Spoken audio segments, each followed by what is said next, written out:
Oke, masuk bumper. Halo, assalamualaikum. Izin bertanya Ustaz, apakah ternyata itu bulan Ramadan, bulan yang penuh dengan berkah? لا تعلمون.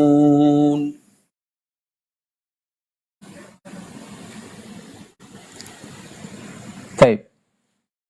Bismillahirrahmanirrahim. Assalamualaikum warahmatullahi wabarakatuh.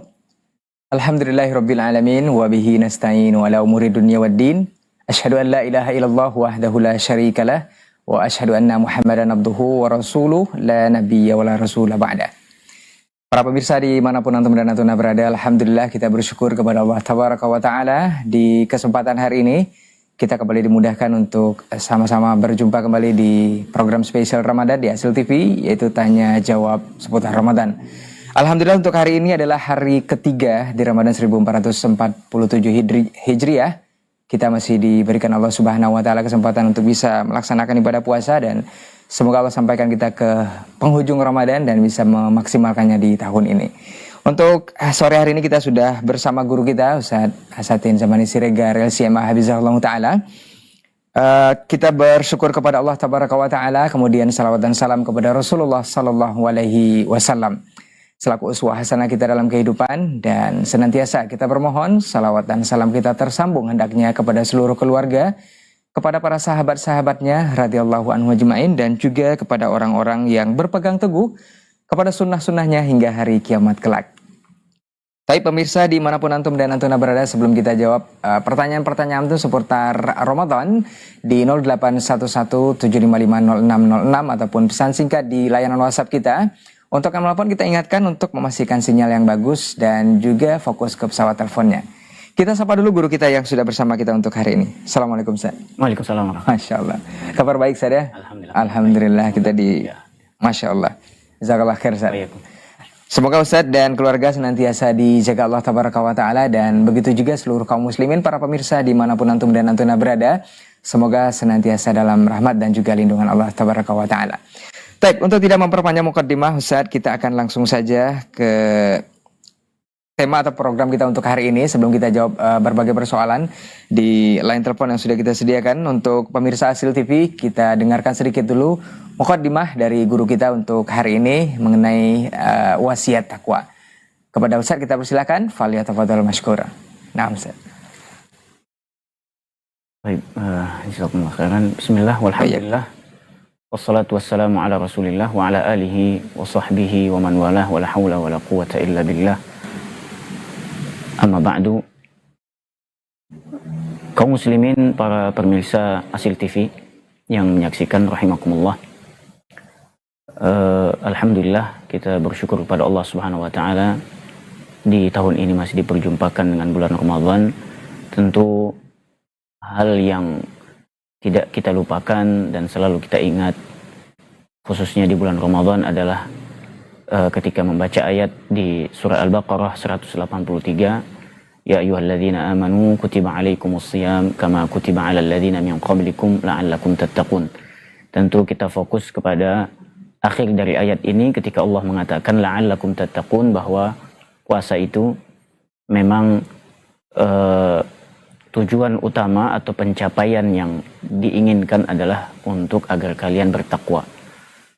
Jadi takwa diartikan oleh para ulama, disimpulkan dari ayat Al-Quran dan juga hadis-hadis Nabi SAW, adalah tertuju kepada seorang hamba yang menjadikan wiqayah, yaitu penghalang bagi dirinya dari azab Allah Subhanahu wa taala, dan caranya adalah dengan imtithalul awamir wajtinabu an-nawahi, yaitu dengan melaksanakan perintah-perintah Allah dan juga meninggalkan segala bentuk larangannya.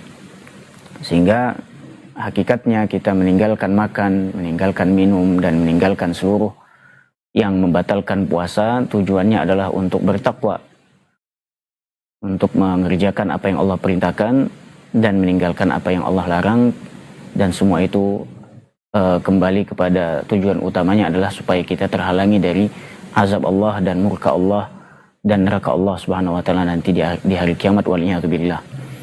Kemudian takwa itu adalah wasiat yang paling besar. Para nabi dan rasul terdahulu kemudian sampai kepada Nabi yang mulia sallallahu alaihi wasallam, itu semuanya mewasiatkan umatnya untuk bertakwa. Fattaqullah. Di semua ayat tentang para nabi dan rasul yang mewasiatkan umatnya pasti mendahulukan wasiat mereka dengan taqwallah, bertakwa kepada Allah Subhanahu wa taala.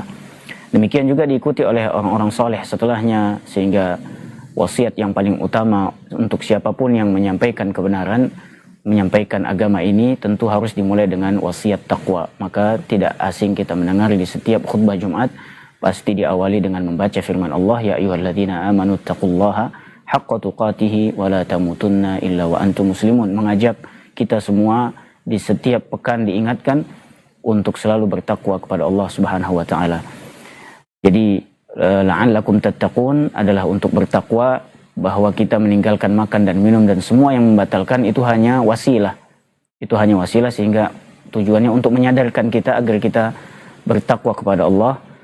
Fattaqullah, meninggalkan larangan-larangan Allah khususnya di bulan Ramadan.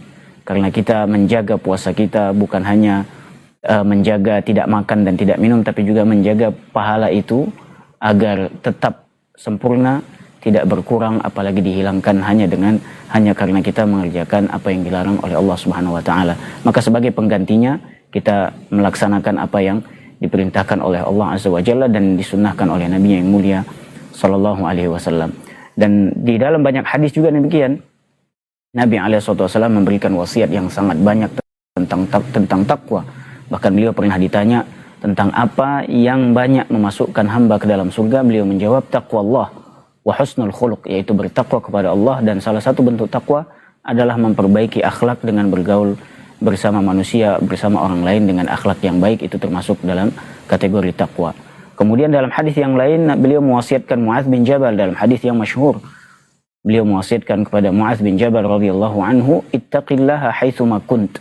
Bertakwalah kamu kepada Allah dimanapun kamu berada. Artinya kita butuh dengan takwa, khususnya terlebih lagi di bulan puasa ini, kita dalam keadaan sendiri misalnya, tidak ada yang mengetahui kecuali kita sendiri, kecuali Allah Subhanahu wa taala.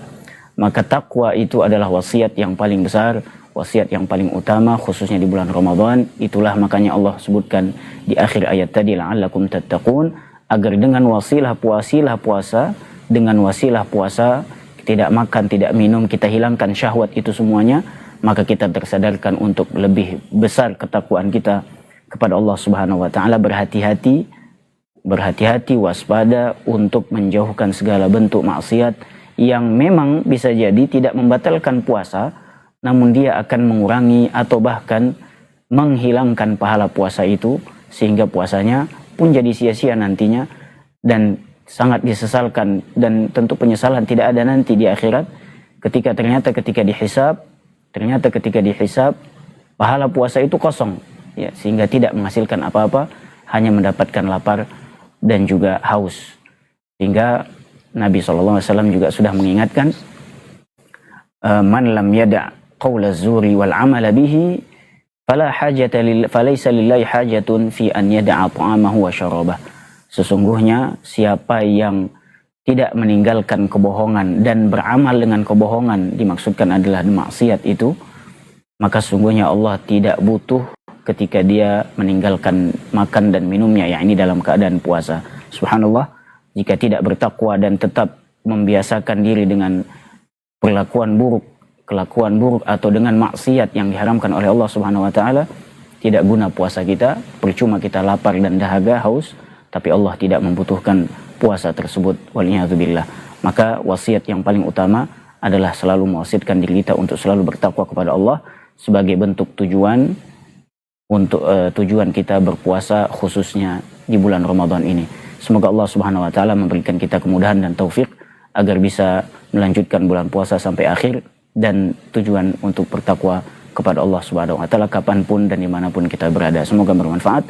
Wallahu a'lam wa sallallahu ala abdihi wa rasulihi nabiyina Muhammad wa ala alihi wa ashabihi ajma'in.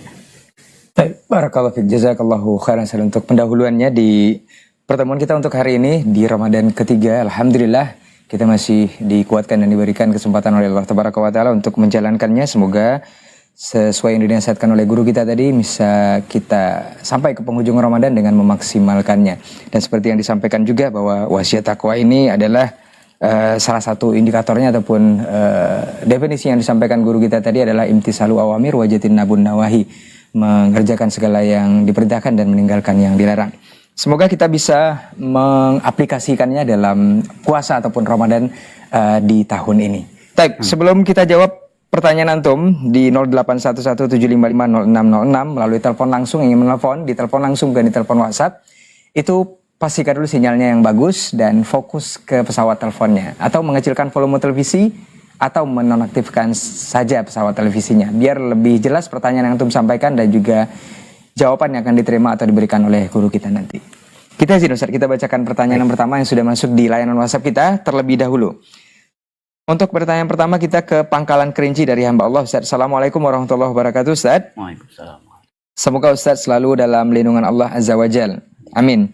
Ustaz mau bertanya, sebaiknya kalau kita baca Al-Quran Ustaz di rumah, apakah suaranya kita jaharkan atau kita sirkan Ustaz? Syukron Ustaz. Nah, jika dibaca di rumah dan tidak ada yang terganggu dengan bacaan itu, maka boleh untuk dijahar. Artinya pun jahar yang tidak berlebihan. Namun jika dengan bacaan itu ada yang terganggu, ya mungkin ada anak yang sedang istirahat, ya, terganggu dengan bacaan yang jahar, maka hendaknya dengan sir itu lebih menjaga. Ya. Intinya kembali kepada maslahat. Jika memang tidak ada yang terganggu, boleh dijahar. Tapi tentu jahar yang dimaksud bukan yang berlebihan. Yang berlebihan sampai misalnya mengganggu atau ya sampai terdengar ke tetangga misalnya. Cukup dengan jahar yang didengar sendiri. Atau kalau tidak, maka ya juga tidak masalah dengan sir. Ya, artinya sir itu juga suara tidak keluar, tapi kita tetap membaca dan menggerakkan lisan kita. Itu cukup insya Allah. Baik, syukran. Jazakallahu khairan Ustaz untuk jawabannya dari hamba Allah di Pangkalan Kerinci yang bertanya mengenai persoalan bacaan Al-Quran di rumah apakah dikeraskan atau dipelankan aja Ustaz ya. Ini tergantung maslahatnya. Kalau memang dijaharkan tidak mengapa, tidak mengganggu sekitar, itu insya Allah tidak mengapa dan dibolehkan. Tapi kalau misalnya harus pakai mic toa segala macam, ini mungkin mengganggu. Ini. Baik, semoga bisa dipahami untuk yang bertanya. Kita akan lanjut kembali di layanan WhatsApp kita. Masih ada pertanyaan ini dari hamba Allah di Garut Ustaz. Dari Garut ya. Assalamualaikum Ustaz, Ana dari Garut mau bertanya Ustaz. Jika kita puasa tapi kesiangan sahur Ustaz, ini apa puasanya tetap dilanjut atau tidak Ustaz? Syukron. Ini apakah maksudnya puasa sunnah atau wajib, itu tidak dijelaskan juga Ustaz. Iya. Baik, kalau pertanyaannya di bulan Ramadan berarti kita fahami bahwa memang dimaksudkan itu mungkin puasa Ramadan. Ramadan Ustaz ya. Kalau kesiangan sahur tetap melanjutkan puasa, ya. Tetap melanjutkan puasa, tetap wajib meskipun tidak sempat atau kesiangan sahurnya, artinya tidak sempatlah sahurnya. Tentu dengan syarat atau dengan catatan tetap niat di malamnya. Jadi dia tetap berniat di malamnya, atau yang penting sebelum dia istirahat memang sudah berniat untuk sahur atau untuk puasa di esok harinya. Jikapun tertinggal, ya tidak sempat sahur atau kesiangan tadi disebutkan di situ, maka tetap wajib melanjutkan puasanya. Jadi sahur itu tidak wajib, ya hukumnya sunnah. Jikapun tidak, ya maka puasanya tetap harus dilanjut. Tapi dengan tadi syaratnya yang kita katakan, jadi kasih catatan, karena hukumnya itu wajib, ya wajib punya niat di malamnya atau setidaknya sebelum masuk waktu subuh. Jadi wajib berniat untuk puasa besok hari. Kalau tidak, maka puasanya batal, tidak sah, dan wajib diqadha. Itu puasa Ramadan ya, sehingga sahur itu tidak wajib. Kalaupun tertinggal tadi dalam keadaan seperti itu kesiangan, tetap wajib melanjutkan puasanya. Kalau puasa sunnah, ya kalau puasa sunnah maka tidak wajib dengan niat. Ya, di malam hari terbangun dia misalnya, atau waktu subuh sudah lewat, ya ketika subuh dia sudah ketika azan subuh dia terbangun, kemudian setelah itu baru ingin berniat puasa, maka boleh berniat di situ langsung untuk puasa sunnah. Itu tidak masalah untuk yang puasa sunnah. Tapi yang puasa Ramadan yang wajib maka harus ada niat di malam harinya, meskipun tidak sahur, maka puasanya di esok hari tetap diwajibkan. Itu wallahu alam. Tapi kadang banyak yang alasannya karena anak nggak sahur berarti nggak puasa. Nggak, kalau puasa wajib nggak puasa wajib nggak berlaku. Puasa wajib nggak berlaku karena hukumnya memang sahur itu sunnah. Jadi nggak ada alasan saya nggak sahur kemudian tidak puasa, itu tidak boleh. Tetap wajib. Untuk puasa sunat ini kalau misalnya kita terlambat tadi Ustaz, apakah harus sahur juga atau langsung niat aja? Langsung niat aja. Langsung niat. Tanpa didahului sahur Ustaz. Tanpa didahului sahur, nggak masalah. Nah. Allahu a'lam. Baik, jazakallahu khairan untuk antum dan Ustadz yang memberikan jawaban dari pertanyaan yang kesiangan sahur tadi ya. Jadi puasa Ramadan adalah wajib tetap dilanjutkan karena sesuai yang disampaikan guru kita tadi, ini sahur adalah sunnah dan juga untuk puasanya itu hukumnya wajib. Jadi tetap dilanjutkan. Jadi tidak ada alasan untuk tidak puasa karena tidak sahur. Nah, kita lanjut ke pertanyaan berikutnya. Assalamualaikum warahmatullahi wabarakatuh, Ustaz. Waalaikumsalam warahmatullahi wabarakatuh. Ustaz, muntah disengaja itu merupakan sesuatu yang membatalkan puasa. Apa itu muntah disengaja dan tidak disengaja menurut para ulama, Ustaz? Bagaimana jika sikat gigi kemudian muntah, Ustaz? Nah, ini seperti apa? Nah, Ustaz. Ya. Muntah disengaja adalah dengan cara memasukkan sesuatu ke tenggorokan, sehingga nanti akan terasa mual di perut dan kemudian keluar muntahnya. Ini disengaja pasti, ya. Dan ini yang membatalkan karena dia memang mengeluarkan sesuatu dari dalam perutnya, sehingga kata para ulama inilah yang membatalkan. Tapi kalau tidak sengaja, ya dalam hal ini mungkin dia memang mungkin ada beberapa keadaan sebagian orang yang ketika mencium bau tertentu itu bikin perutnya menjadi mual dan akhirnya muntah. Maka ini tentu tidak disengaja. Dalam hal ini ya, di bahasan fikih yang ini tidak dianggap membatalkan, sehingga dia boleh cukup membersihkan ya sisa apa yang keluar dari mungkin bagian mulutnya ya dengan berkumur-kumur, kemudian masih tetap boleh melanjutkan puasanya karena itu dianggap tidak sengaja. Kalau yang sikat gigi, ya jika sikat giginya memang terbiasa dan itu sebenarnya juga disunnahkan ketika bersiwak itu membersihkan bagian mulut ya, kemudian lidah sampai ke pangkal atau kita bilang ke pangkal lidah ya di ujung tenggorokan lah ya. Kalau itu sampai membuat dia muntah, maka ini termasuk yang disengaja.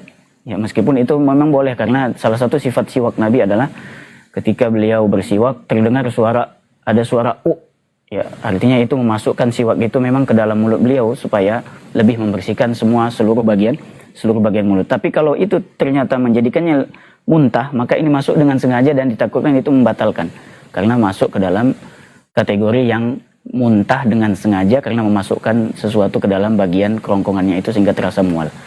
Jadi memang perlu berhati-hati dan hendaknya, makanya di dalam hal ini di bulan Ramadan ketika dalam keadaan berpuasa bersiwak boleh tapi tidak boleh berlebihan. Dalam hal ini seperti tadi ya, berlebihannya sampai dia berlebihan sehingga jadi muntah dengan sengaja. Itu ditakutkan membatalkan puasa. Jadi kalau dalam keadaan puasa kumur-kumur kemudian istinsyak sama siwak tetap dibolehkan tapi tidak boleh berlebihan sebagaimana yang dilakukan atau yang disabdakan oleh Nabi yang mulia sallallahu alaihi wasallam. Tetap boleh melakukan itu malam tubaligh, selama tidak berlebihan. Kama qala sallallahu alaihi wasallam. Mudah-mudahan bisa difahami sehingga perlu waspada ya. Jadi sikat gigi seadanya ya, tetap dibersihkan bagian lidah karena itu juga termasuk siwak, bagian mulut yang disunahkan untuk dibersihkan ketika siwak atau ketika sikat gigi dalam hal ini. Tapi jangan berlebihan ya, karena itu ditakutkan terjadi seperti tadi sehingga membatalkan puasa. Wallahu a'lam. Sikat gigi ini ada batasan waktunya, Ustaz? Apakah siang nanti nggak boleh lagi gitu, Ustaz? Yang pagi sampai sebelum zuhur aja kan ada seperti itu juga, Ustaz? Iya. Yang lebih kuat pendapatnya itu memang boleh kapan saja, khususnya apalagi ketika terasa memang bagian mulut tidak sedap ya. Jadi boleh bersiwak di bulan Ramadan, meskipun di bulan Ramadan kapan saja dibolehkan, pagi, siang ya, khususnya ketika terasa ada tidak enak di mulut, maka boleh untuk disegarkan dengan bersiwak ya, atau bersikat gigi dengan syarat tadi tidak boleh berlebihan. Baik. Allah. Baik, jazakallahu khairan Ustaz untuk jawabannya, dan semoga yang bertanya saudara kita mengenai perihal muntah ini yang disengaja atau tidak disengaja sudah dijelaskan oleh guru kita, juga sikat gigi yang mengakibatkan bisa muntah ya. Ini perlu dicermati dan perlu diwaspadai hal-hal yang seperti ini agar tidak merusak puasa kita khususnya di bulan suci Ramadan di tahun ini. Baik, kita akan lanjut ke pertanyaan berikutnya sembari kita menunggu telepon antum yang ingin bergabung langsung. Silakan ke 0811 755 0606 dengan memastikan sinyal yang bagus dan juga fokus ke pesawat teleponnya saat menelpon. Baik, kita lanjut ke pertanyaan berikutnya Ustaz. Assalamualaikum warahmatullahi wabarakatuh Ustaz. Waalaikumsalam. Ini pertanyaan soal pekerja keras Ustaz. Ustaz, apa hukum bagi para pekerja keras mereka tidak puasa? Seperti kuli bangunan Ustaz, kuli panggul dan seterusnya, karena hanya itu yang bisa menjadi sumber pendapatan mereka. Ini seperti apa Ustaz? Nah, Baik, ya disebutkan dalam bahasan fikih oleh sebagian ulama, memang ini termasuk keadaan yang memang dibolehkan untuk tidak berpuasa, dengan keadaan jika memang pekerjaannya itu adalah pekerjaan yang sangat membutuhkan tenaga ya, dan itu didapatkan dengan makan ya, makan dan minum. Jadi ya, pekerja seperti yang disebutkan dalam pertanyaan tadi dan yang sejenis dengan itu memang butuh tenaga yang ekstra, apalagi memang itulah sumber penghasilan dia untuk penghidupan, maka boleh untuk tidak berpuasa, tentu dengan ketentuan yang seperti kita ketahui. Kalau dia meninggalkan itu, maka wajib nanti qadha di waktu yang lain. Bukan berarti jatuh kewajibannya, tidak. Kewajibannya tidak, tetap ada, cuma di saat itu ketika bekerja dia boleh tidak berpuasa ya, karena harus mengkonsumsi sesuatu supaya tenaganya tetap ada. Kalau tidak, bisa mengancam, bisa jadi bahkan mengancam nyawanya, maka ini tidak dianjurkan ya. Islam datang dengan maslahat, khususnya maslahat, bukan hanya maslahat kejiwaan, tapi juga nyawa itu harus diperhatikan juga. Jika itu sampai ke tahap ya mengancam nyawanya, maka tidak wajib dia berpuasa, boleh ya. Pekerjaan-pekerjaan yang seperti itu, yang sangat berat dan yang sejenis ya, tentu ini kembali kepada keadaannya nanti bagaimana. Tidak boleh langsung menilai oh ini berat ya, kemudian mengambil keadaan ini sehingga dia tidak ikut berpuasa ya, padahal orang menganggapnya itu tidak masuk ke dalam pekerjaan yang berat. Intinya kembali kepada keadaan tertentu itu. Kalau memang itu dianggap pekerjaan yang sangat berat, butuh tenaga, tidak boleh tidak makan, maka dia tidak wajib untuk berpuasa, tapi kemudian nanti wajib diganti, dalam hal ini diqadha ya, di hari yang lain ya. Itu yang bisa kita jawab, wallahu a'lam. nah. Baik, jazakallahu khairan untuk jawabannya. Semoga antum yang bertanya mengenai pekerja keras tadi ya, seperti yang sudah disampaikan, ini beberapa jenis pekerjaan yang disebutkan tadi boleh dalam kondisi ini, insya Allah dibolehkan, tergantung nanti tingkat kondisi pekerja keras itu seperti apa. Tapi bukan berarti gugur kewajiban puasanya saja, tapi diganti di hari yang lain ketika antum tidak melakukan pekerjaan tersebut. Yang puasanya tetap wajib, tapi bukan di saat itu. Baik, kita akan lanjut ke pertanyaan berikutnya. Sembari kita menunggu telepon antum yang ingin bergabung langsung, silakan kita ulangi kembali. Kita ingatkan untuk memastikan sinyal yang bagus dan juga fokus ke pesawat telepon di 0811 755 0606. Telepon langsung, bukan di telepon WhatsApp kita. Baik, yang mengirimkan pesan singkat di layanan WhatsApp kita bacakan kembali pertanyaan berikutnya.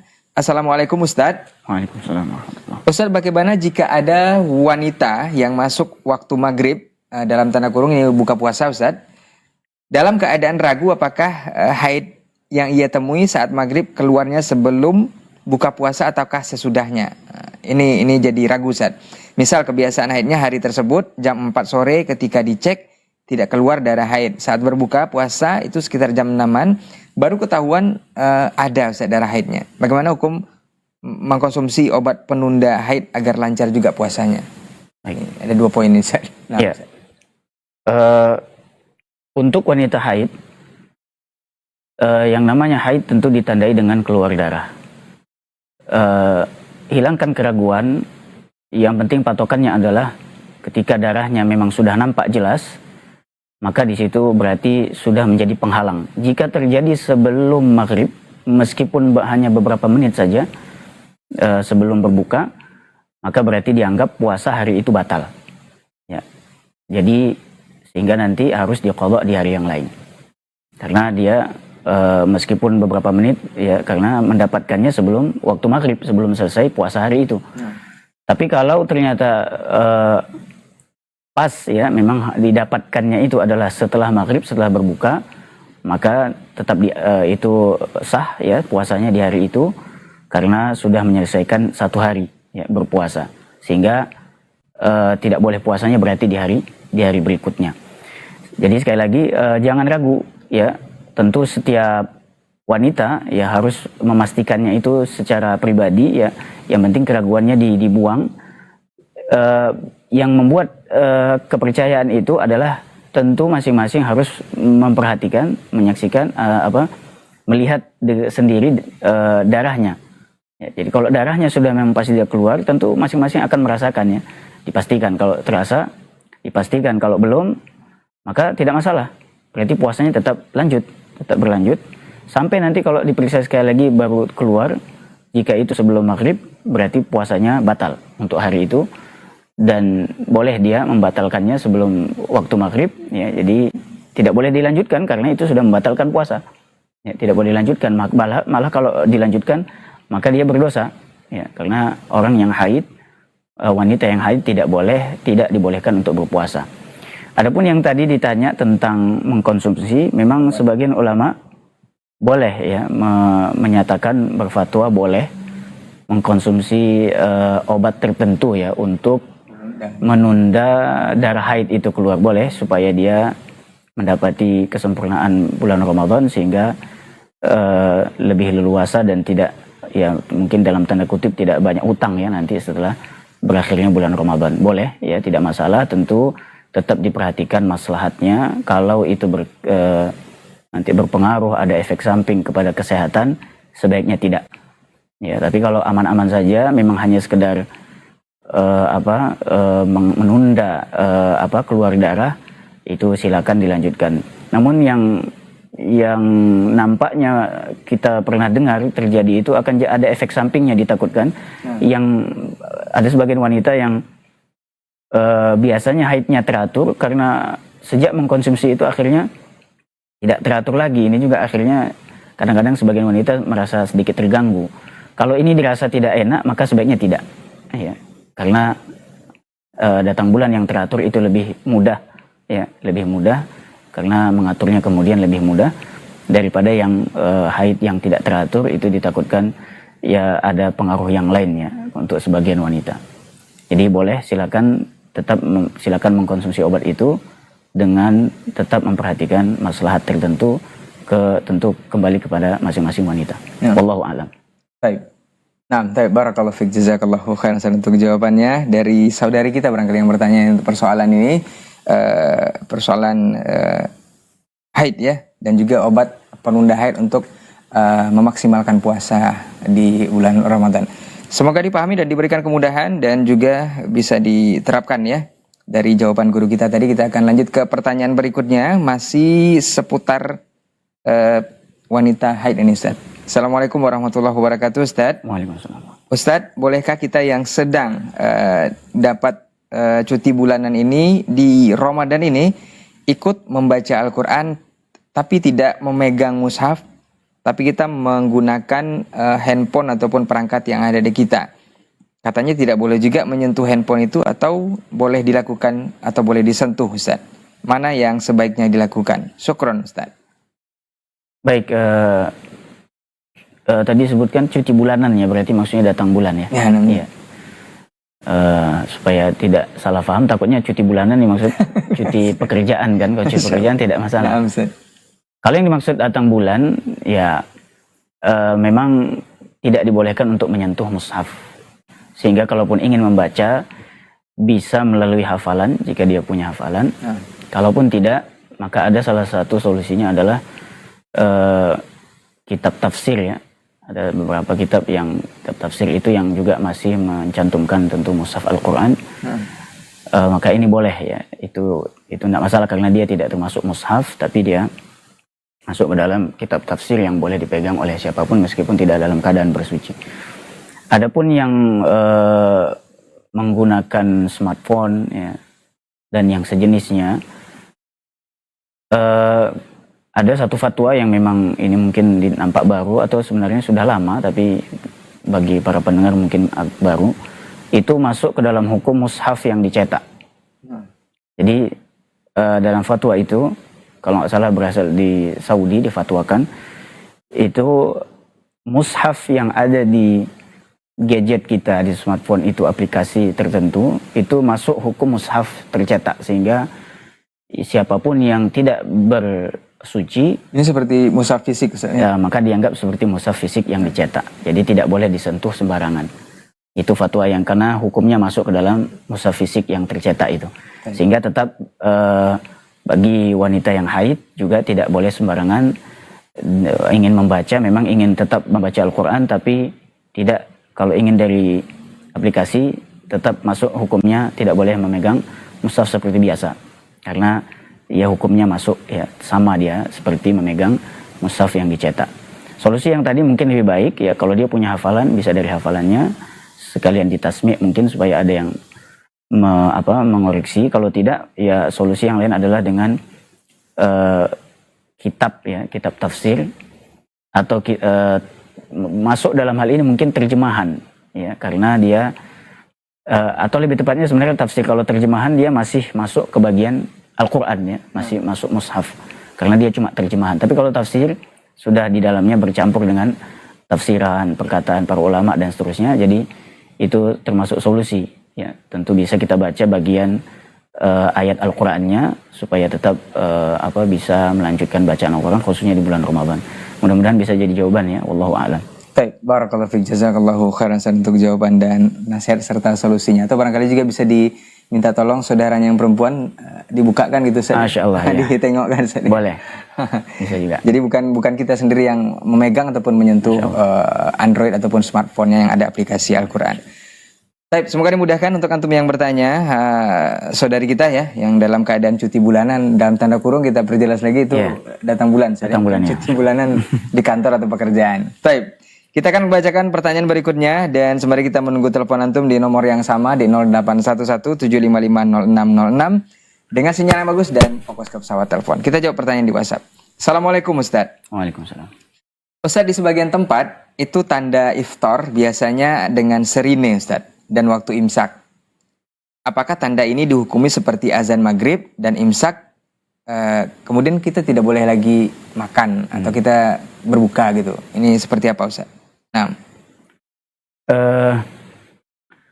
Islam sudah sempurna ya, sudah diajarkan semua yang berkaitan dengan ibadah secara khusus, apalagi hal-hal yang lain yang berkaitan dengan muamalat, bagaimana kita bergaul dengan orang lain, itu sudah sempurna. Maka sebenarnya kita mencukupkan dengan yang disyariatkan oleh Nabi alaihi salatu wasallam, disyariatkan di dalam Islam. Ini sebenarnya sudah sangat cukup sekali ya, atau ya kita bilang kalau sudah dibilang cukup, jadi tidak butuh dengan yang lain. Maka kalaupun ada dengan tambahan-tambahan seperti ini, suara sirine atau suara beduk atau suara yang lainnya, sebenarnya tidak dibutuhkan ya, karena Islam yang ada ya sudah mengajarkan tandanya dengan azan iftar, azan maghrib yaitu berbuka, imsak juga dengan azan subuh ya, ketika ada masuknya waktu sholat subuh. Itu sudah cukup ya, sehingga itu sudah menjadi tanda ya, sudah menjadi tanda bahwa imsak ya, tidak boleh makan lagi dimulai, kemudian iftar ya dengan azan maghrib sudah, maka boleh untuk berbuka puasa. Cukup, selesai. Adapun yang tambahan-tambahan seperti itu, memang sebagian kita mungkin menganggapnya adalah sebuah kebiasaan atau lebih kepada pengingat saja, ya. Tapi sebaiknya memang tidak perlu, karena apa yang ada di dalam Islam dengan azan, ya, bahkan itulah syiar yang paling besar ya, di dalam Islam, itu sudah mencukupi. Sehingga kalaupun ada dengan suara-suara tadi, kalau bisa kita mengasih masukan ya, kepada pengurus masjidnya yang mungkin suara itu datang dari masjid, ya, alhamdulillah kalau diterima ya, yang penting kita sampaikan saja bahwa itu tidak diperlukan, cukup dengan langsung azan, maka itu baik ya. Bahkan itu bagian daripada dakwah supaya kita mengingatkan. Ya, tapi kalau tidak diterima, ya kita serahkan urusannya kepada Allah Subhanahu wa taala. Yang penting kita sudah menunaikan kewajiban untuk menasihati bahwa sebenarnya itu tidak diperlukan, ya. Cukup dengan yang azan menandakan bahwa waktu imsak mulai dan menandakan boleh berbuka, sudah cukup, ya, tidak perlu dengan hal-hal yang lain. Itu mungkin mudah-mudahan jadi jawaban. Baik. Wallahu a'lam. Baik, jazakallahu khairan untuk jawabannya. Untuk saudara kita yang bertanya mengenai penanda iftar ya, ataupun waktu imsak dengan sirine dan semacamnya. Seperti yang sudah disampaikan oleh guru kita adalah Islam sudah sempurna dengan syariatnya, dan mudah-mudahan kita cukupkan dengan yang sudah disampaikan oleh Rasul kita tercinta Muhammad Sallallahu Alaihi Wasallam. Nah, kita akan lanjut ke pertanyaan berikutnya, Ustaz. Nah, ini menarik. Assalamualaikum warahmatullahi wabarakatuh, Ustaz. Dari Sumatera Barat, Pak Abdi, Ustaz. Ustaz mau bertanya, sesuai dalam Al-Quran bahwa Ramadan ini adalah bulan Al-Quran, Ustaz. Lebih utama mana kita menambah hafalan Al-Quran kita atau kita membaca Al-Quran dengan mengkhatamkannya, Ustaz? Nah, Ustaz. Baik, pertanyaan yang bagus. Jadi jika bisa dijamak, ya, artinya dikombinasikan antara menambah hafalan dengan niat khatam, ini lebih baik. Tapi kalau pertanyaannya mana yang lebih utama, tentu mengkhatamkan, bisa khatam, dan ini yang lebih dituntut, dan itu adalah yang dilakukan oleh para salaf dari kaum sahabat, ya, para tabi'in dan yang lainnya dari para ulama, adalah memang untuk mengkhatamkan. Jadi kalau ditanya mana yang lebih afdal adalah mengkhatamkan daripada menambah hafalan. Tapi kalau ada sebagian yang mampu untuk menjamak, ini lebih bagus lagi. Ya, jadi dia usaha untuk khatam plus bisa menambah hafalan. Ini luar biasa. Ya. Tapi nampaknya kalau itu sulit, lebih bagus kita fokus aja ke khatam. Bagaimana setidaknya 1 kali dalam 1 bulan, atau ada yang mensunahkan dalam 7 hari. Ya. Kalau tidak bisa dalam 7 hari, ini tentu luar biasa. Ya, kalau dalam 7 hari sesuai dengan sunnahnya, Nabi SAW bersabda, "Antakhtim fi sab'." Ya, bisa selesai dalam 1 pekan, ya, dalam 7 hari. Kalau tidak bisa, setidaknya adalah 1 bulan full ini bisa khatam 1 kali. Ya, itu yang paling ya itu sudah mantap lah, sudah sangat baik, ya, bisa 1 bulan khatam 1 kali. Itu yang lebih afdal, ya. Kalau bisa dijamak dengan nambah hafalan lebih baik, kalau tidak maka khatam tujuan kita lebih utama daripada menambah hafalan. Wallahu a'lam. Masya Allah. Jazakallahu khairan untuk jawabannya dari Pak Abdi, ya, di Sumatera Barat mengenai Ramadan ini memang bulan Al-Quran, salah satunya penamaan bulan Ramadan. Dan insya Allah kita semua para pemirsa antum dan antuna ini bisa mengkhatamkan Al-Quran minimal 1 bulan ini bisa khatam 1 kali. Ya. Semoga Allah mudahkan. Baik, kita akan lanjut ke pertanyaan berikutnya ke Kalimantan, Sambas, Kalimantan ini, Ustaz. Pak Sambas dari Kalimantan mau bertanya. Assalamualaikum, Ustaz. Ustaz, bagaimana puasa tahun lalu yang belum dibayar? Kemudian masuk bulan Ramadan selanjutnya, Ustaz. Dan masuk lagi bulan Ramadan selanjutnya sampai tahun ini, Ustaz. Ini berapa kali? 2 atau 3 kali, ya. Solusinya seperti apa, Ustaz? Puasa yang belum dibayar ini. Jazakallahu khairan, Ustaz.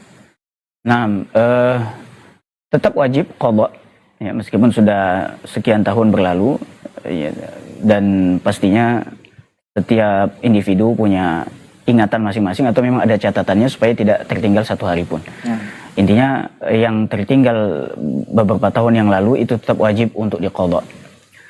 Ada sebagian pendapat yang ini nampaknya baik, ya, kalau ingin lebih menyempurnakan boleh dibayar dengan fidyah. Ya, boleh disempurnakan dengan fidyah. Ini memang pendapat disebutkan kalau tidak salah dari beberapa kaum salaf, dari sebagian tabi'in, yang tertinggal sudah bertahun-tahun, ingin disempurnakan, qadanya tetap wajib, tapi ingin lebih sempurna karena ini sudah meninggalkan yang harusnya waktunya sudah lewat, ya. Karena mengqadha itu diwajibkan di waktu lain sebelum datangnya Ramadan berikutnya. Tapi karena dia tertinggal, ya, mudah-mudahan tertinggalnya itu adalah karena uzur tertentu atau memang tidak sanggup, ya. Jadi tetap wajib harus diqadha. Ada pendapat yang lain juga menyatakan kalau itu disengaja takutnya itu berdosa. Tapi makanya untuk lebih menyempurnakan boleh, ya boleh untuk membayar fidyah sekaligus. Jadi dia qadha juga sekaligus membayar fidyah supaya menyempurnakan apa yang ditinggalkan di tahun-tahun sebelumnya. Itu ya. Tapi kalau ditakutkan dengan sengaja, ditinggalkan dengan sengaja karena malas, maka ini takut berdosa. Tapi tentu Allah Maha Pengampun, mudah-mudahan dengan tetap melakukan kewajiban itu dan dibayar dengan fidyah, mudah-mudahan itu bisa tertutupi ya. Wallahu a'lam. Masya Allah. Jazakallahu khairan untuk jawabannya. Dari pertanyaan Pak Sambas ya dari Kalimantan mengenai hutang puasa ya, atau yang berpuasa di tahun-tahun sebelumnya tidak berpuasa, ini tetap diqadha dan diganti dari puasa yang ditinggalkan. Kita akan lanjut ke pertanyaan berikutnya, masih di 0811755606. Untuk antum yang ingin bergabung silahkan dengan memastikan sinyal yang bagus dan fokus ke pesawat teleponnya. Kita jawab pertanyaan di line WhatsApp kita. Ustadz mau bertanya, ketika safar di bulan Ramadan Ustadz, mana yang lebih utama? Apakah kita berbuka, dalam tanda kurung tidak berpuasa Ustadz, dengan alasan mengambil rukhsah, atau tetap berpuasa jika dirasa mampu Ustadz? Padahal kita ingin juga masuk janji Allah ini menjadi orang-orang yang bertakwa Ustaz. Syukron Ustaz. Nah, Nabi SAW bersabda tentang rukhsah ya, itu namanya rukhsah ketika safar tidak berpuasa. Maka Nabi pernah mengatakan, Innallaha yuhibbu an tu'khadhu rukhasuh. Sesungguhnya Allah suka untuk diambil atau dilaksanakan rukhsahnya, kemudahan yang dibuat oleh Allah Subhanahu wa taala. Jadi kita melihat bahwa kalau dia ingin mengambil rukhsah ini, yaitu tidak berpuasa ketika safar, ini insya Allah lebih afdal. Ya, insya Allah lebih afdal daripada dia berpuasa. Tapi kalau dia tetap ingin berpuasa karena merasa kuat, ya tidak masalah juga. Tapi lebih afdalnya, jika ditanya lebih afdal, maka berbuka lebih utama. Ya, berbuka lebih utama dan tentu wajib diganti di hari yang lain. Sesuai dengan ayat yang tentunya sering kita baca di surah Al-Baqarah tentang puasa itu, faman kana minkum maridhan aw ala safarin fa'iddatum min ayamin ukhra. Siapa yang sakit dan dalam keadaan safar, maka boleh berbuka dan harus diganti di hari yang lain. Meskipun ada yang berpendapat, ini mungkin juga pendapat yang baik ya, afdal tidaknya itu kembali kepada masing-masing. Kalau dia merasa bahwa punya kekuatan untuk puasa, maka itu lebih baik ya. Tapi kalau tidak mampu, maka lebih baiknya adalah berbuka. Boleh juga dengan cara melihat keadaan ketika safar ya. Artinya di tengah perjalanan dia kuat, tapi waktu sampai di perbatasan jarak sekian ternyata merasa tidak kuat lagi. Nah, itu ketika dia berbuka, mudah-mudahan itu lebih afdal karena kembali kepada maslahat masing-masing. Ya, tapi tadi di awal kita tetap condong kepada ambil rukhsah, ini tidak berpuasa lebih bagus, dan pendapat yang tadi kita sampaikan juga bisa jadi lebih baik kembali kepada maslahat masing-masing, mana yang dia mampu maka apa yang dia kerjakan di situ lebih baik ya, lebih baik, yaitu kalau misalnya mampu berpuasa ini lebih baik, kalau tidak maka berbuka itu lebih baik. Wallahu a'lam. Baik, barakallahu fiik, jazakallahu khairan untuk jawabannya. Jadi kalau misalnya mampu tak masalah juga untuk tak masalah. Baik. Kita akan lanjut ke pertanyaan berikutnya. Ini menarik pertanyaannya dari saudara kita. Assalamualaikum Ustadz, mau bertanya. Ustadz, sewaktu saya menderita penyakit kulit Ustadz, jadi saya bernazar untuk berpuasa seumur hidup jika sembuh. Apakah saya wajib memenuhi nazar tersebut Ustadz saat sembuh? Nah Ustadz. Baik, kita awali dengan nazar. Nazar ini sebenarnya adalah memang disyariatkan dan tidak boleh bernazar itu kecuali lillahi ta'ala. Namun keadaan nazar ini ditekankan oleh para ulama bahwa sebenarnya itu adalah datang dari orang yang bakhil ya. Bakhil artinya orang yang pelit untuk beramal ya, sehingga dia beramal itu maunya ketika ada keadaan tertentu. Melihat pertanyaan tadi, sebenarnya ini juga adalah sesuatu yang tidak mungkin, maka harusnya memang dibatalkan karena kalau dalam pertanyaan tadi disebutkan kalau saya sembuh dari penyakit maka saya akan puasa seumur hidup. Ini sesuatu yang tidak mungkin terjadi karena itu menyelisihi, tentu sangat menyelisihi apa yang diajarkan oleh Nabi kita yang mulia sallallahu alaihi wasallam, bahwa tingkat puasa yang paling afdal adalah puasa Daud. Ya, di atas itu tidak ada lagi. Maka kalau dikatakan puasa seumur hidup, ini tidak mungkin.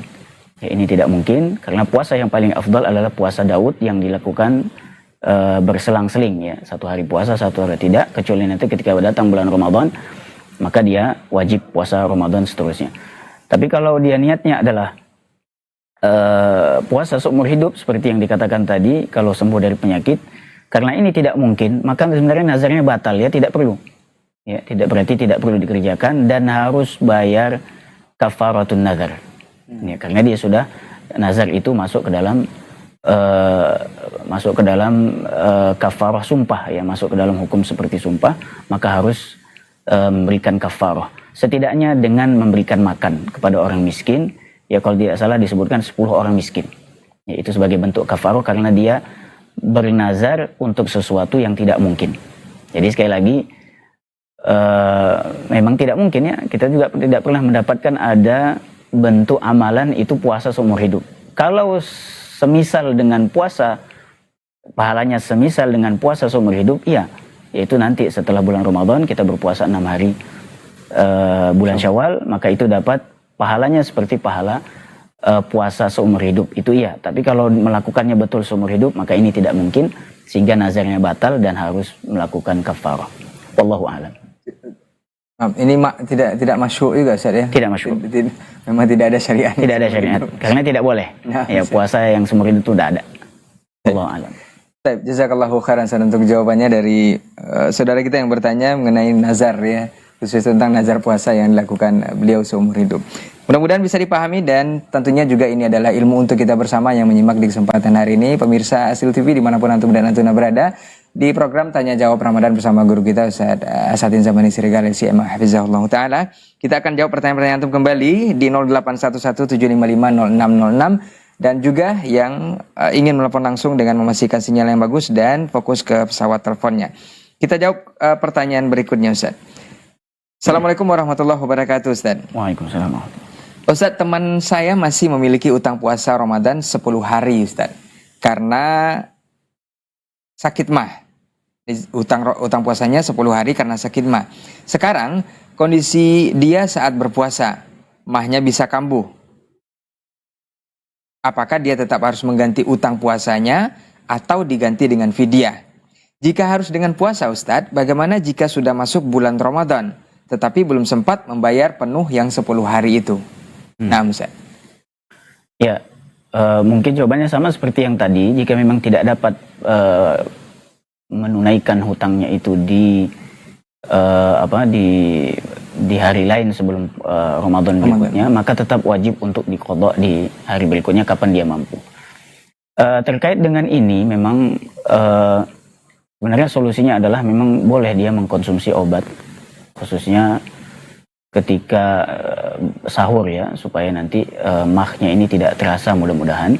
Tapi kalaupun itu terjadi dan memang sampai pada tahap memang tidak kuat, ya, untuk menahan sakit yang serius itu, ya, kena di perut dan mah itu, ya, maka tidak masalah. Dia memang, karena ini masalahnya nanti kembali kepada penyakit itu, sebab di dalam pembahasan ini memang itu termasuk yang tidak mampu karena itu penyakit, ya. Jadi boleh dia untuk berbuka, tapi tetap diusahakan nanti adalah harus diganti di hari yang lain, di mana waktu itu memang memungkinkan dia untuk betul-betul menggantikan puasa itu. Bagaimana caranya supaya penyakit mahnya itu bisa dicari solusi supaya tidak terasa ketika nanti dia berpuasa. Ya, salah satunya solusinya adalah memang makan obat penenang supaya pereda penyakit mah itu supaya dia tetap berlanjut puasanya. Adapun sampai ke tahap fidyah, maka ini tidak berlaku, karena dia masuk ke dalam yang marid. Yang marid itu adalah yang sakit. Adapun yang sakit itu tetap kalau dia meninggalkan puasa harus diganti di hari yang lain. Tidak berlaku seperti seorang yang sudah sepuh, yang tua, memang tidak mampu lagi sama sekali untuk berpuasa, ya, itu dia harus bayar fidyah. Tapi kalau yang penyakit mah ini tentunya karena dia masuk ke dalam sakit, jadi sakit itu harus diganti di hari yang lain, tidak membayar fidyah. Wallahu a'lam. Baik. Jazakallahu khairan untuk jawabannya kepada saudara kita yang bertanya, ya, mengenai hutang puasanya yang tidak katanya tadi ada pilihan boleh diganti, ternyata tidak Ustaz ya kalau untuk kondisi sakit ini ya. Iya. Baik. Semoga bisa dipahami untuk antum yang bertanya. Mudah-mudahan ini juga jawaban untuk antum dan antuna pemirsa Hasil TV yang barangkali juga punya pertanyaan ataupun persoalan yang sama dengan yang ditanyakan oleh saudara kita ini. Kita akan lanjut ke pertanyaan berikutnya. Dari Kalimantan Tengah, Ustaz, di Sampit. Assalamualaikum warahmatullahi wabarakatuh, Ustaz. Ustaz, saya mau bertanya, dalam 2 tahun ini saya tidak bisa berpuasa karena asam lambung. Nah, ini lagi masih penyakit, Ustaz. Asam lambung, GERD, dan semacamnya. Saya selalu mencoba mau puasa, tapi tetap saya tidak mampu untuk berpuasa, Ustaz. Tapi saya sangat merasa bersalah. Apakah bisa saya ganti dengan fidyah, Ustaz? Ini lagi, Ustaz. Iya, subhanallah. Dalam hal ini memang kita tidak begitu banyak mengetahui. Memang ya dalam hal ini berarti kalau memang rasanya adalah memang tidak sanggup berpuasa, ya, tentu ini dirasakan oleh yang merasakan ya. Subhanallah. Kita tidak tahu bagaimana ininya, tapi kalau memang itu terjadi, ya sebenarnya pada asalnya kalau itu penyakit, ya memang harusnya adalah diganti qadha. Tapi kalau memang ada satu keadaan yang seperti itu, sama sekali tidak mampu berpuasa, ya karena penyakit ini memang berlanjut ya. Dan kalau memang tidak ada konsumsi makanan, dia asam lambungnya akan naik. Maka ya mudah-mudahan saja tetap harus ada niat untuk mengganti. Tapi kalau tidak bisa juga, maka ya berpindah ke fidyah. Mungkin ini masuk ke dalam bagian yang penyakit yang berlanjut, ya penyakit yang berlanjut. Jadi memang ada 2 yang disebutkan oleh sebagian ulama. Itu penyakit yang bisa sembuh, ya penyakit yang tidak bisa sembuh, ya, yang artinya berlanjut. Mungkin ini salah satunya. Berulang terus. Mungkin ini salah satunya. Ya Allah alam seperti apa keadaannya. Memang itulah keadaan ya, perut yang asam lambung kemudian sampai tidak bisa untuk menahan itu dan sulit untuk menahan penyakit dan tidak mungkin tidak makan. Maka mungkin ini masuk yang kedua, dan memang yang kedua ini sebagian ulama menyebutkan memang mau tidak mau dia boleh tidak berpuasa tapi harus bayar fidyah. Berarti masuk ke dalam wa 'alal ladzina yutiqunahu, yang tidak mampu untuk berpuasa. Ya, meskipun sebenarnya tafsiran oleh para sahabat dan yang lainnya ahli tafsir, wa 'alal ladzina yutiqunahu, yang tidak mampu ini maksudnya adalah syekh al-ajuz, ya, orang tua yang sepuh yang sudah tidak mampu lagi untuk berpuasa.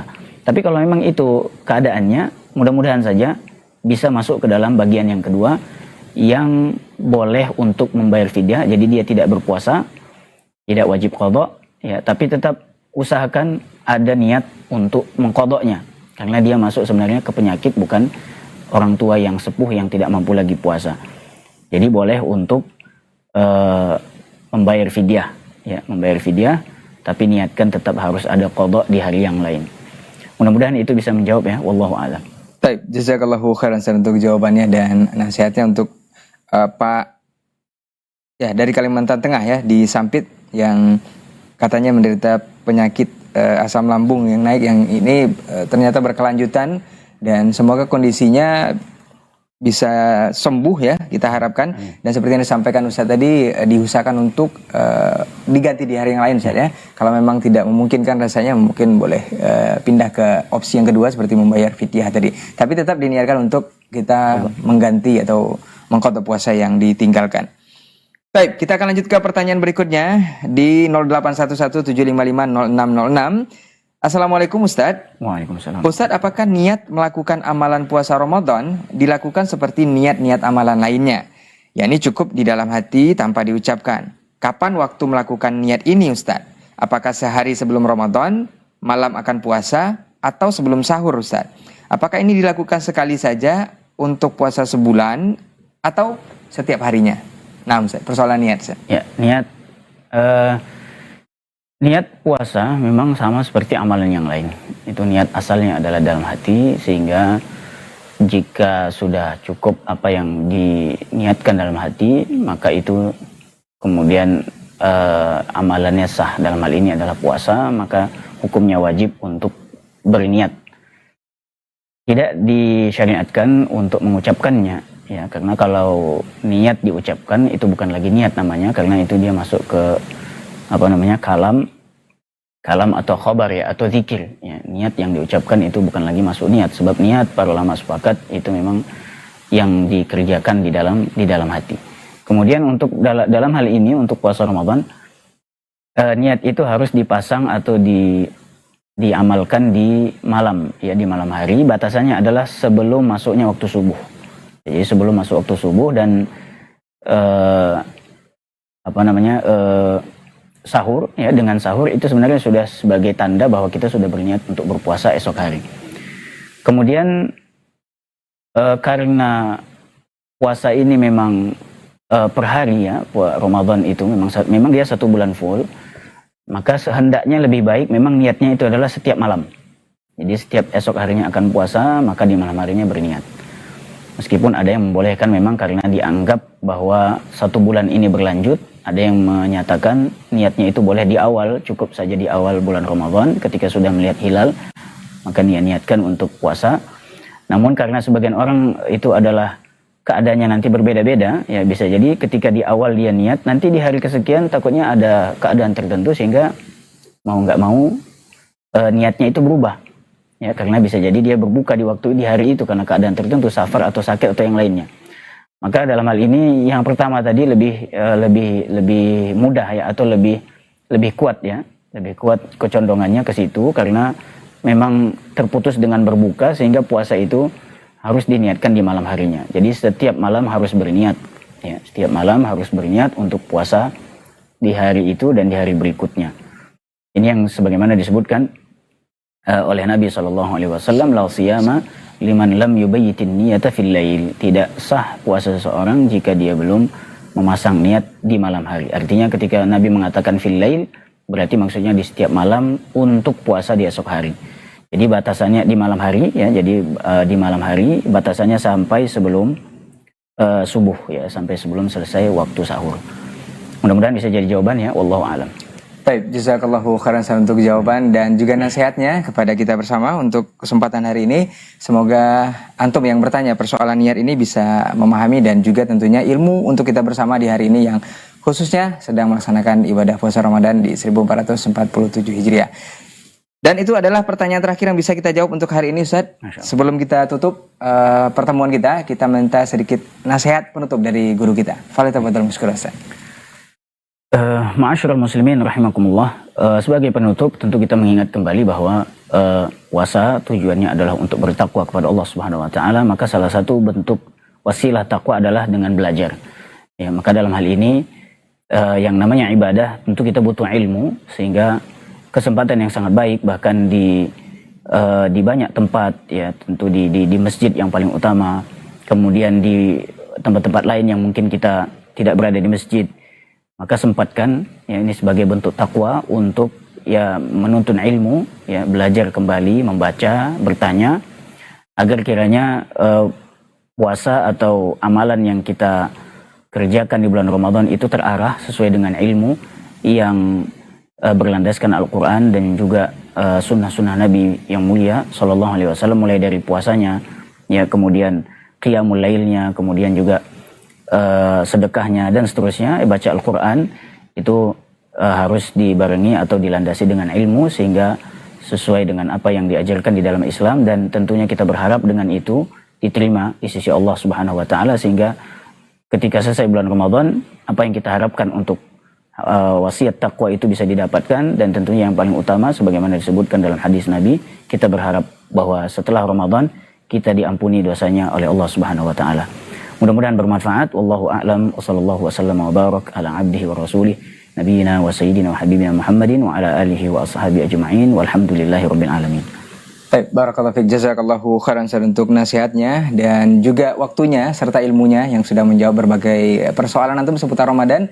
Ditanya jawab Ramadan di 1447 Hijriah di tahun ini, di hari ketiga di bulan suci Ramadan. Semoga Allah mudahkan kita memaksimalkan bulan Ramadan di tahun ini, dan semoga memang kita adalah pemenang-pemenang di akhir nanti yang akan mendapatkan ghufira lahum ma taqaddama min dzambi, seperti yang dinasihatkan oleh guru kita tadi dan Rasul kita tercinta. Ustaz, jazakallah khair untuk ilmu dan juga waktunya. Semoga di pertemuan berikutnya kita akan bersama guru kita kembali, dan nantikan juga tanya jawab Ramadan di hari Senin insyaallah dengan guru kita yang berbeda dengan menjawab berbagai persoalan antum seputar Ramadan. Afwan untuk semua salah kata gila bicara. Aku lu qauli hadza wa astaghfirullah li wa lakum. Wassalamualaikum warahmatullahi wabarakatuh. Halo, assalamualaikum. Izin bertanya Ustaz, apakah itu bulan Ramadan, bulan yang penuh Masya Allah. dengan berkah? لا تعلمون.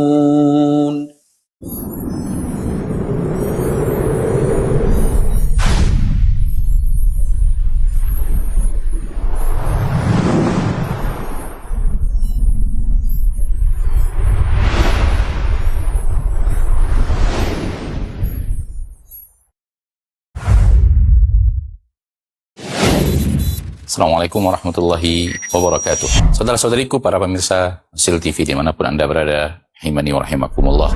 Semoga antum selalu berada dalam lindungan Allah Tabaraka wa Ta'ala, dan semoga kesehatan, keberkahan, rahmat dan nikmat Allah Tabaraka wa Ta'ala selalu meliputi Anda semuanya. Ma'asyiral muslimin, ma'asyiral muslimat, dakwah merupakan sebuah tugas bersama.